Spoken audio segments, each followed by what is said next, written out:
Hidden beneath a thin layer of floor tiles, Nigeria's security services have uncovered a massive haul of smuggled weapons inside shipping containers in Lagos port. The seizure comes as Nigeria prepares for elections in 2011 that are sure to be one of the most controversial and potentially most violent elections in the country's history. So far, 13 of these big blue containers have been seized, each holding about 20 wooden crates filled with rockets, bullets, mortars and an assortment of other weapons. That's 260 wooden crates in total. But on a brief inspection, Nigeria's national security advisor refused to speculate on the significance of this discovery. We don't want to make any conclusions about what threat they offer, where they are going, where they are coming from. We need a lot of verification. And at the end of the day, Nigerians will know that this is what... Whoever owned these weapons felt it was safe enough to smuggle them through Nigeria's largest port. But the National Security Advisor insists this seizure instead highlights the effectiveness of Nigeria's security. I think they have a very good procedure. That's why they're able to find out that these ones don't go unchecked.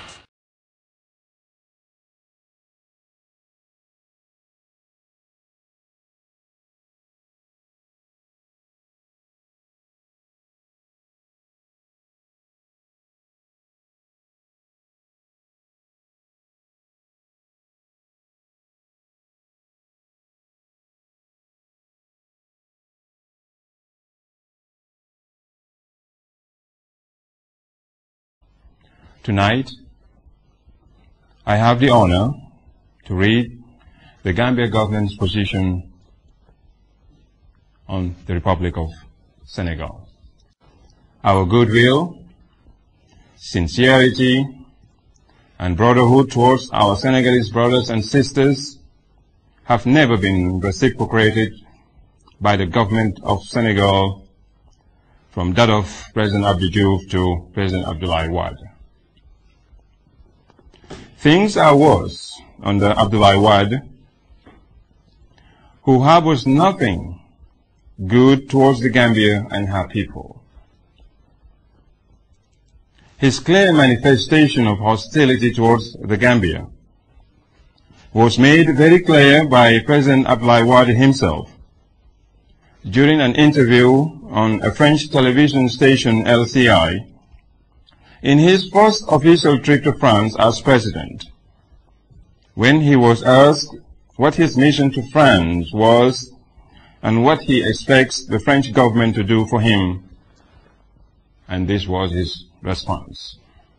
Quote, "I am here to request the government of France under Jacques Chirac to give me sophisticated arms to modernize the Senegalese armed forces in preparation for the Gambia, Guinea-Bissau, and Mauritania." End of quote.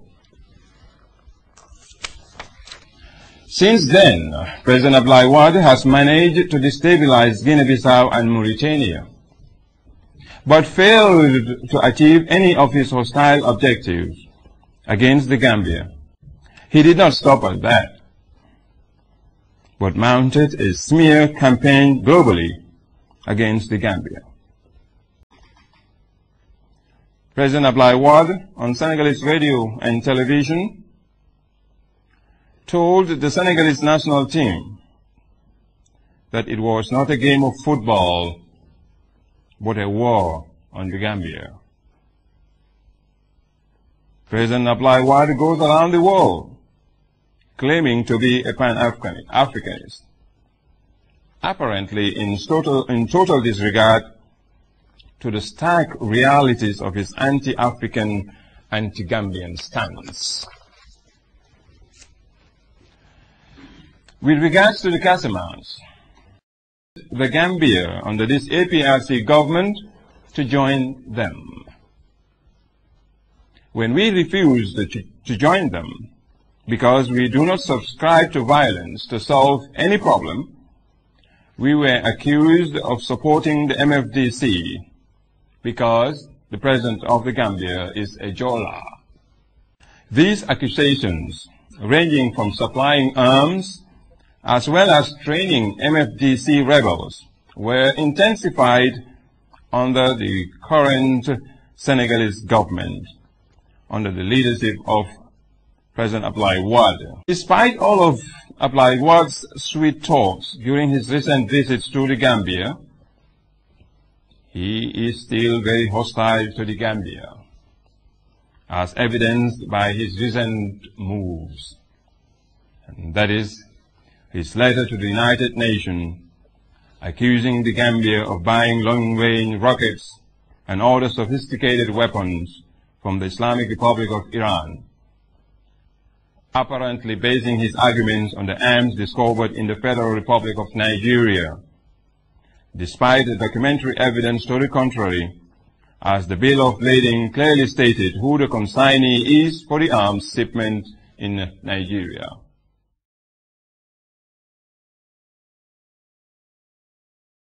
Because in the Casamance, there are two factions, and people need to know. One, MFDC, fighting for independence, and another, called the Jekai Group, trained, armed, and paid by the Senegalese government.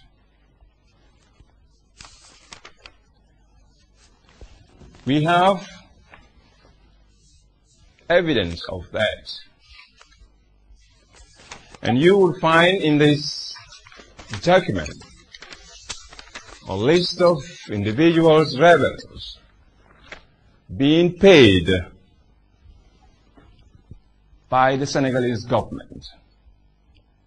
From 2003, their names and the amount they've been receiving from the government of President Abdoulaye Wade. From 2003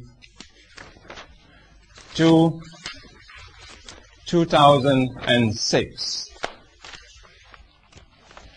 they have been receiving payments, salaries from the Senegalese government. And we have many more of this. This group also calls itself MFDC Jekai, is the group that is carrying out outrageous atrocities against unarmed Casamance civilians suspected of sympathizing with the independence-seeking MFDC. The Casamance crisis has unfortunately become a money-making enterprise for some big wigs higher up the Senegalese government.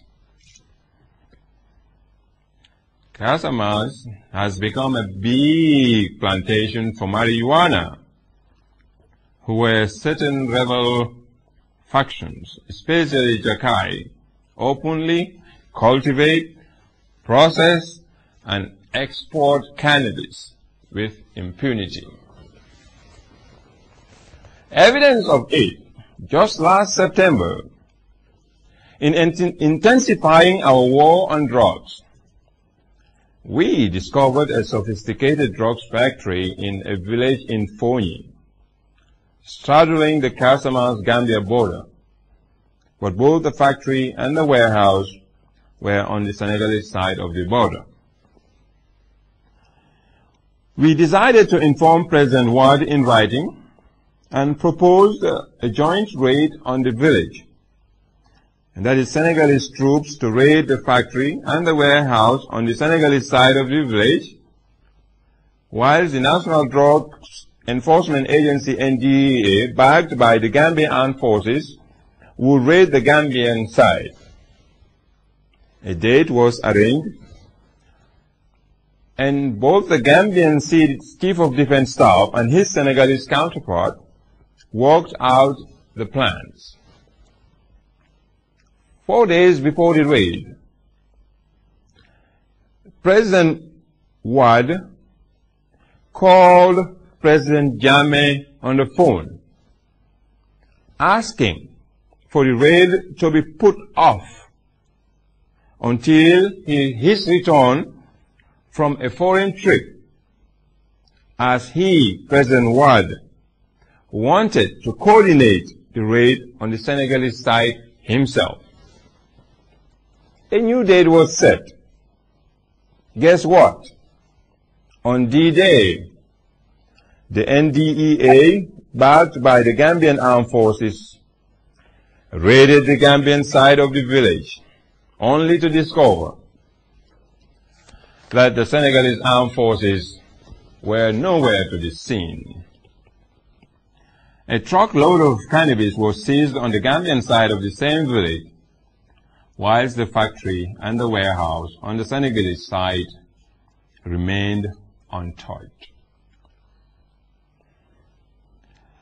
That Jakai rebel group is on the payroll of President Wade is an open secret, and we have documents to prove it. Now, let us ask this. Who is sponsoring the rebels in Casamance when some of them receive salaries regularly from President Wade's government? We have never assisted the MFDC in any way, but that all Gambian dissidents, from Kukoy Samba Sanyang to former Colonel Ndur Cham, are being given safe sanctuary by President Wade and his government is an open secret. In fact, Kukoy Samba Sanyang is traveling with a Senegalese passport, a photocopy of which is in our possession, together with a letter he wrote to President Wade. This is his picture on the passport.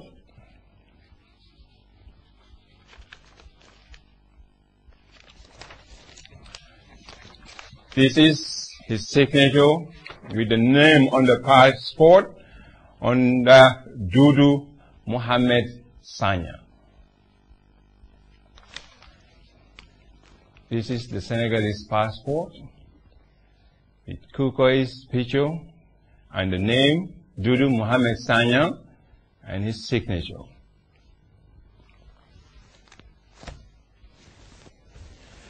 Finally,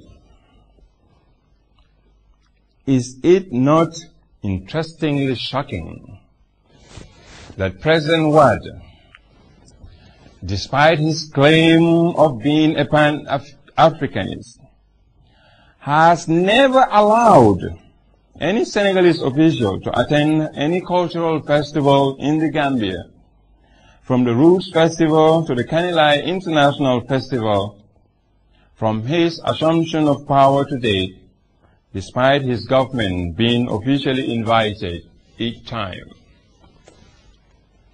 Is that not interestingly shocking?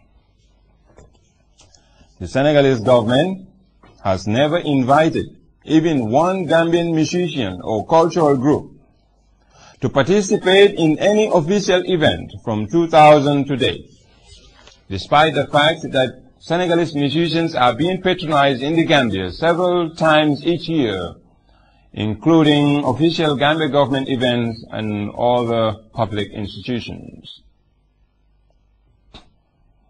In addition, a Gambian company has never been awarded a contract by any Senegalese government from 1994 to date, despite the fact that Senegalese companies are being awarded mega contracts in the Gambia up to today. Even Gambian traders cannot send goods across Senegal to countries like Mali, etc.